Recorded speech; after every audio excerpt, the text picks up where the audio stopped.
बारामती आणि राहुरीमध्ये पोटनिवडणुकीसाठी मतदान सुरू आहे।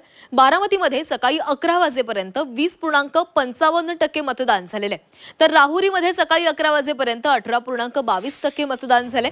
उन्हामुळे मतदानाची प्रक्रिया मंदावल्याचं दिसतंय। तगडा विरोधक नसल्यानेही मतदानाकडे पाठ फिरवल्याची चर्चा होतीये। तर बारामतीमध्ये सकाळी 11 वाजेपर्यंत जवळपास 20.55% मतदान झालेलं आहे, तर राहुरीमध्ये सकाळी 11 वाजेपर्यंत 18.22% मतदान झालेलं आहे।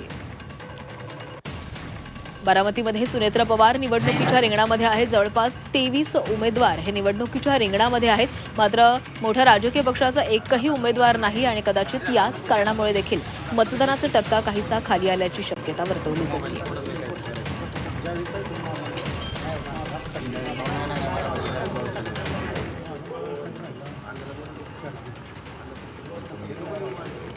वाढत्या उन्हामुळे देखील मतदानाची प्रक्रिया मंदावली असू शकते। सध्या उन्हाचा कडाका पाहायला मिळतोय।